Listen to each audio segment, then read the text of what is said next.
नमस्कार। लामो समय पछाडि म आफ्नै युट्युब च्यानलमा फेरि उपस्थित भएको छु। व्यावहारिक कारणले लामो समय उपस्थित हुन सकिएन। आजको मेरो ब्लगको विषय छ प्रधानमन्त्री शेरबहादुर देउवाजीको आसन्न भारत भ्रमण। लामो समयदेखि कूटनीतिक वृत्त र राजनीतिक वृत्तमा अपेक्षित थियो शेरबहादुरजीको भारत भ्रमण हुनेछ भन्ने। तर पनि भारतका प्रधानमन्त्रीको आमन्त्रण आइरहेको थिएन।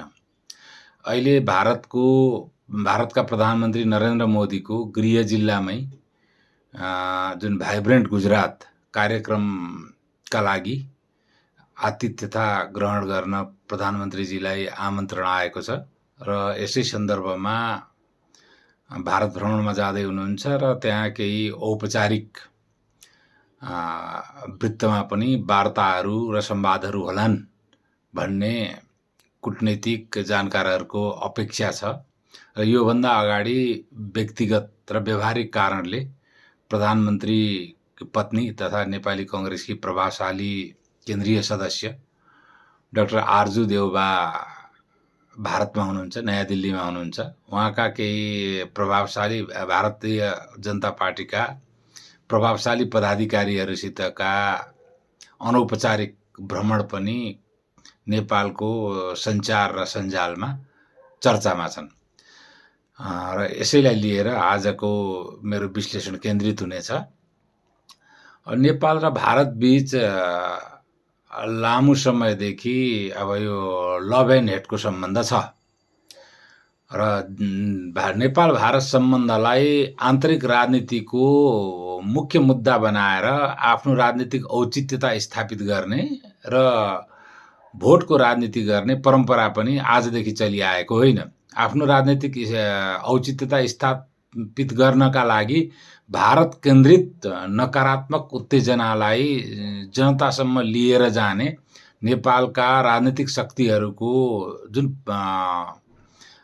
एउटा चरित्र छ, त्यो चरित्र 2008 सालदेखि नै अनवरत रूपमा छ र अहिले पनि त्यो चुनावका बेला अरू प्रखर भएर जान्छ र बीचबीचमा आएका विवादहरूले एक किसिमको वातावरण निर्माण गर्छ र त्यो वातावरणलाई भरपूर उपयोग गर्नका लागि चुनावमा कोसिस हुन्छ र खास गरिकन उग्र दक्षिणपन्थी अथवा निरङ्कुश राज संस्थाका पक्षपोषकहरू र वामपन्थी कित्ताका शक्तिहरूले यसलाई भरमग्दुर चाहिँ प्रयोग गर्नका लागि आफ्नो पक्षमा प्रयोग गर्ने कोसिस गरिरहेका छन् र यो लामो समयदेखि जुन नेपाल र भारतका बीचमा लम्बित र विवादित विषयहरू छन्, पछि नेपालले आफ्नो संविधान संशोधन गरेर लगभग 100 वर्षको हाराहारीसम्म आफ्नो प्रशासनिक उपस्थिति नभएको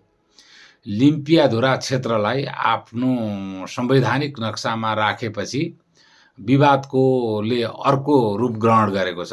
मैले यो किन भनेको भने 2007 मा नेपालका प्रधानमन्त्री गिरिजाप्रसाद कोइरालाको भारत भ्रमणताका जुन संयुक्त विज्ञप्ति थियो, त्यो विज्ञप्तिले नेपाल भारत संयुक्त सर्वे ले निर्धारण गरेको सीमामा 3टा समस्या उल्लेख गरेर स्वीकार गरेको थियो दुईटै राष्ट्रले र त्यो स्वीकार गरेको परिस्थिति के थियो पश्चिम नेपाल जहाँ अहिले विवादित सीमा छ त्यहाँ भने कालापानी, लिपुलेक र टिङ्कर भन्ज्याङसम्मको 62 वर्ग किलोमिटरलाई कि 64 वर्ग किलोमिटरलाई विवादित भूमि भनिएको थियो।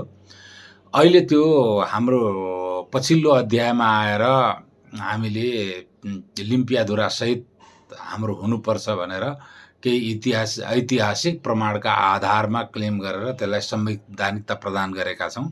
यसले सीमा विवाद अर्को रूपमा अगाडि बढेको छ। पहिले निर्धारित गरेका जो 3टा समस्या थिए, क्रस बोर्डर चाहिँ सम्पत्तिको चाहिँ स्वामित्व हुनु र प्राकृतिक कारणले नदीले प्रवाह परिवर्तन गर्दाखेरि सीमामा विवाद हुने र राज्यका कारणले भएको टिङ्कर भन्ज्याङ, लिपुलेक र कालापानीको विवाद। यी तीनटा विवाद पहिलेदेखि दुईटै राष्ट्रले स्वीकार गरेर राजनैतिक र कूटनैतिक वृत्तबाट समाधान गर्नुपर्छ भनेर औपचारिक रूपमा चाहिँ संयुक्त विज्ञप्ति मार्फत जनतालाई पनि नोटिसमा ल्याएका। त्यसका अतिरिक्त अहिले लिम्पियाधुरा भनेपछि 4वटा समस्या छन्। यसका लागि तपाईँ ट्रेडका समस्याहरू छन्, क्रस बोर्डर अब आतंकवादका समस्याहरू छन्, धेरैवटा अरू प्रशासनिक राजनीतिक समस्याहरू छन्, एकअर्काका विश्वासका समस्याहरू छन्, अब अनौपचारिक व्यापारका समस्याहरू छन्। ती समस्या आफ्नो ठाउँमा छँदैछन्।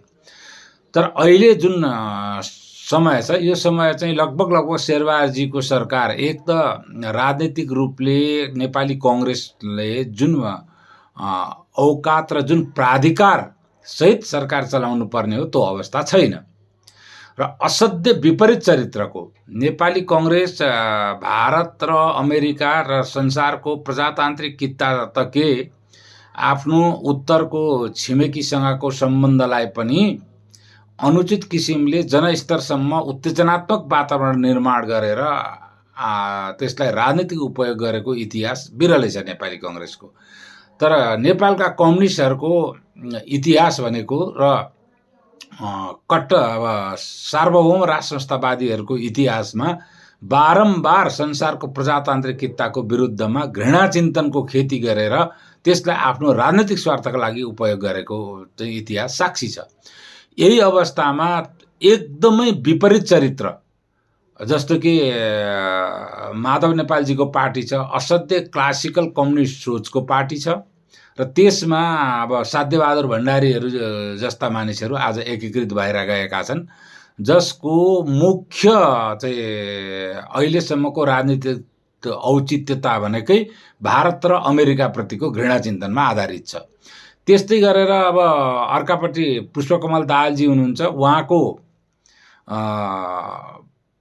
नभए पनि उहाँका अरू पात्रहरू जुन छन् उनीहरूको पनि भावभूमि योभन्दा खास पृथक छैन र चीन, उत्तर कोरिया, भेनेजुएला प्रतिको चाहिँ अपरिमित आकर्षण र आफ्नो राष्ट्रिय स्वार्थ जोडिएको संसारको समुदायप्रतिको चाहिँ अस्वाभाविक घृणा, यसले यो भावभूमिबाट परिचालित र राजनीतिमा सक्रिय पात्रहरूकै ठुलो जमावडा छ नेकपा माओवादीमा पनि। ठिक यही समयमा उहाँ जुन भारत भ्रमण जाँदै हुनुहुन्छ र कस्तो छ भने लगभग अब चुनावको दस्तक सुन्न थालिसकिएको छ। अबको आउने स्थानीय र राष्ट्रिय निर्वाचनमा कस्ता प्रकारका उत्तेजक नाराहरूले आफ्नो राजनीतिक औचित्यता स्थापित गर्ने, नीति, कार्यक्रम, आर्थिक कुराहरू, विदेश सम्बन्धका कुराहरू, राष्ट्रिय स्वार्थका कुराहरू त खासै ल्याइँदैन, जनतालाई पनि त सुन्न मन लाग्दैन। यस्तै प्रकारका उत्तेजनात्मक र स्वैर कल्पनामा आधारित काल्पनिक शत्रु स्थापित गरेर त्यसप्रति चाहिँ एउटा आवेगात्मक वातावरण निर्माण भएको जनतालाई पनि, किन त्यसमा अभ्यस्त छ जनता, त्यही मनपर्छ र त्यसको अब चाहिँ खेती हुने परिस्थितिमा शेरबहादुरजी भारत जाँदै हुनुहुन्छ। र यसमा तीनटा कुरा मैले विशेष चाहिँ विश्लेषणको विषय बनाएको छु। एउटा जो लम्बित र विवादित विषयहरू छन् त्यसको बारेमा भारतमा गएर शेरबहादुरजीले कुरो उठाउनु भयो भने पनि एक भारत अहिले जसरी आइरहेको छ, नेपालसँगको आफ्नो सम्बन्धले आफ्नो सुरक्षाको परिस्थिति र आतंकवादको परिस्थितिमा जुन प्रकारको चुनौती महसुस गरेर अहिले भारतले नेपाललाई विश्लेषण गरिरहेको परिस्थिति देखिन्छ, त्यो आधारमा भारतसँगको उपरान्तको सम्बन्ध उहाँलाई ह्यान्डल गर्न निकै कठोर पर्छ र त्यसले नेपाली कांग्रेसलाई एक किसिमको चुनावी राजनीतिमा प्रभाव पार्ने सम्भावना छ उठाउँदाखेरि। र फेरि त्यसको परिणाम नआउने हुनाले आन्तरिक रूपमा उठायो, परिणाम आएन भनेर शेरबहादुरजी र नेपाली कांग्रेसमाथि उग्रताका साथ नेपालको अब चुनावी राजनीतिमा आक्रमण हुनेवाला छ। अब उठाएन भने पनि यी लम्बित र विवादित विषयहरू नेपालको राष्ट्रियताकै प्रमुख मानकको रूपमा जसरी अगाडि ल्याइएको छ, उठाएन भनेर त्यस्तै रूपमा आक्रमण हुन्छ। यो अवस्थामा शेरबहादुरजी त्यहाँ पुग्दै हुनुहुन्छ र अलिकति यसलाई अबको निर्वाचन पछाडि जुन राजनीतिक प्राधिकार बोकेर जुन सरकार आउनेवाला थियो, त्यही सरकारले भ्रमण गरेर यस्ता लम्बित र विवादित विषयहरूलाई एउटा निर्क्युलमा पुर्याउने अवस्था निर्माण गर्नका लागि अब आउने आगामी प्रधानमन्त्री आफू भए पनि अरू कोही भए पनि त्यसलाई यो परिस्थिति छोडिदिएको भए पनि हुन्थ्यो, तर अब यो तय भइसकेको अवस्था छ। अर्को, नेपालको संविधान र नेपालको आन्तरिक राजनीतिक वातावरणमा बारम्बार भारतको अहिलेको सत्तारूढ शक्तिको एउटा अपेक्षा छ। त्यो अपेक्षा भनेको सांस्कृतिक राष्ट्रियताको। र म्याडम आरजु देउवाको भारतको जुन अनौपचारिक भ्रमण छ, त्यसमा बिजेपीका केही पदाधिकारीहरूसितको उहाँको भेटघाटलाई बिजेपीकै पदाधिकारीहरू र बिजेपीकै प्रभावशाली ओपिनियन मेकरहरू जो छन्, उनीहरूले पनि जसरी ट्विट गरेका छन् र सार्वजनिक अभिव्यक्ति दिएका छन्, त्यसले नेपाली कांग्रेस कन्जर्भेटिभ कित्तामा र खास गरिकन सांस्कृतिक राष्ट्रियताको कित्तामा फिर्नुपर्ने एक किसिमको अपेक्षा र दबाब दुईटै दिएको छ। त्यो अवस्था यसपालिको जुन कांग्रेसको महाधिवेशनमा जस्तो प्रकारको अभिमत आयो र शेरबहादुरजी पछाडि उहाँका उत्तराधिकारीका रूपमा जुन भावभूमिका नेताहरू आज स्थापित भएका छन्, त्यसले पनि त्यो परिस्थिति कांग्रेसको आन्तरिक राजनीतिमा पनि सहज देखिँदैन। राष्ट्रिय राजनीतिमा त कम्युनिस्टहरूको यत्रो वर्चस्वशाली भूमिका र पश्चिमाहरूले प्रायोजन गरेकै अवस्थामा आएको संवैधानिक प्रावधानहरू र उनीहरूको नेपालको समाजमा र नेपालका राजनीतिक शक्तिहरूमा जस्तो प्रकारको वर्चस्व छ, त्यसले गर्दाखेरि त्यो पनि सहज देखिँदैन। यी तीनटै परिस्थितिले शेरबहादुरजीको बडो कष्टकर अवस्थामा अहिले भारतको भ्रमण भइरहेको छ। यसलाई अब लामो समयसम्म प्रधानमन्त्रीको अनुभव र खास उहाँको प्रधानमन्त्री र बारम्बार प्रधानमन्त्री हुनु र राजनीतिमा यो अवस्था आइपुग्नुमा उहाँले अन्तर्राष्ट्रिय शक्तिलाई व्यवस्थापन गर्ने र नेपालमा को विदेश सम्बन्धलाई व्यवस्थापन गर्ने उहाँको सिपलाई पनि कारण मानिन्छ। त्यो सिपलाई उहाँले कसरी उपयोग गर्नुहुन्छ प्रतीक्षाको विषय भएको छ, तर सहज भने पटक्कै छैन। यसको सँगसँगै अब केही समस्या मात्रै देखाएर भएन। मेरो विश्लेषण र मेरो कार्यानुभव त छैन, तर नेपालका राज्याधिकारीले जुन कार्य गरे त्यसको असर एउटा सचेत नागरिकको रूपमा मैले जुन बेहोरेको छु, त्यसका आधारले म जस्ता धेरै साथीभाइहरूको अनुभव छ। त्यो अनुभवको आधारमा भन्दा उहाँलाई केही सुझावहरू पनि छन्। पहिलो कुरो, उहाँमा त्यो तहको राजनीतिक प्राधिकार नभएको हुनाले उहाँले यस्ता लम्बित र विवादित विषयहरूलाई अब आउने सरकारले नै जस्तो प्रकारको राजनीतिक अनुमोदन गर्छन् नेपाली जनताहरूले, त्यसका आधारमा अब आउने सरकारले त्यसलाई समाधानको दिशामा प्रवेश गर्नका लागि छोडिदिनुपर्छ अब आउने सरकारलाई। मेरो त भद्र सुझाव हो। त्यसभन्दा बाहेक पनि नेपालका केही लम्बित विषय छन् जो नेपालको आर्थिक उन्नति र तुरुन्तका आर्थिक समस्याहरूसित सम्बन्धित छन्। ती विषयलाई उहाँले प्राथमिकताका साथ अगाडि बढाउनु पर्छ र पहिलेका जुन उहाँकै पहिलेको भ्रमणमा को संयुक्त विज्ञप्तिमा आएका विषयहरूलाई नै पहिलेको भ्रमणबाट यहाँ आइसकेपछि जसरी नेपाली कांग्रेस डिफेन्सिभ भयो, सरकार डिफेन्सिभ भयो, त्यो अवस्था नरहने गरी त्यो भ्रमणमा भएका संयुक्त विज्ञप्तिमा उल्लेख भएका केही विकास र आर्थिक मुद्दाहरूलाई उहाँले निरन्तरता दिनुपर्छ भन्ने मेरो भद्र सल्लाह छ। तर उहाँको अब सल्लाह दिने परिस्थितिको पात्र त म होइन। यो सार्वजनिक रूपमा अब उहाँका चाहिँ उहाँलाई सल्लाह दिने परिस्थितिमा जो व्यक्तिहरू हुनुहुन्छ उहाँहरूले पनि कहीँबाट सुन्नुभयो भने यो सल्लाह दिनु होला भन्ने मेरो अपेक्षा हो। दोस्रो चाहिँ जुन परिस्थिति छ, अब नेपालको अहिले र भारतको सम्बन्धमा आतंकवाददेखि लिएर सारा कुराहरू त पहिलेको विज्ञप्तिमा पनि उल्लेखै भएका छन्, यसपालि पनि उल्लेखै होलान्। यसले गर्दा नेपालको बीचमा अलिकति अपमानजनक परिस्थिति पनि भोग्नु परेको छ। अब भारतको अपेक्षा सुपुर्दगी सन्धिको छ।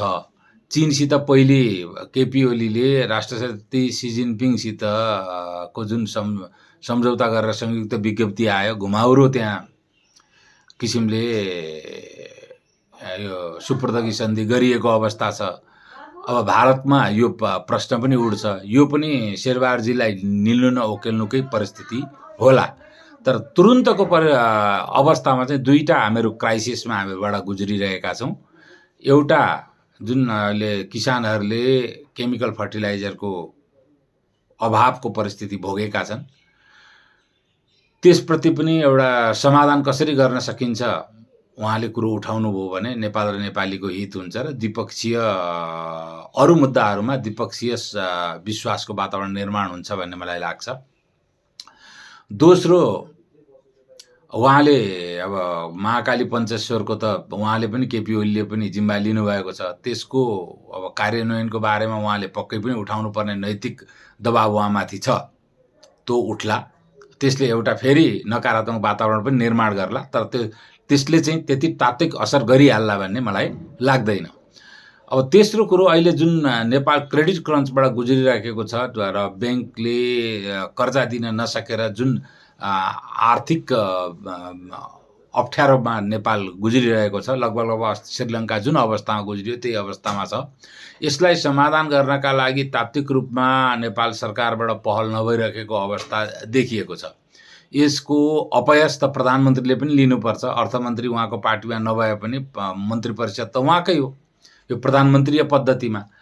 यसलाई समाधान गर्न जसरी भारतमा यहाँभन्दा अगाडि समस्या पर्दाखेरि मोदी जापानमा गएर जापानसँग करेन्सी स्वाप गरेर भारतको वित्तीय अवस्थालाई सम्हाल्नलाई जुन प्रकारको पहल गरेका थिए र भारतमा जापानले ठुलो मात्रामा करेन्सी स्वाप गरेको थियो, त्यो पक्षमा पनि करेन्सी स्वाप गरेर कमसेकम 1.5 वर्षलाई यो अहिलेको जुन वित्तीय विशृङ्खल अवस्था छ त्यसलाई धान्नका लागि प्रधानमन्त्रीले कोसिस गर्नुपर्छ भन्ने मलाई लागेको छ। उपरान्त उहाँको भ्रमण बहुतै अप्ठ्यारो अवस्थामा भए पनि सफल होस्, एउटा सचेत नागरिकको रूपमा यति मात्रै कामना गर्न सकिन्छ। धन्यवाद।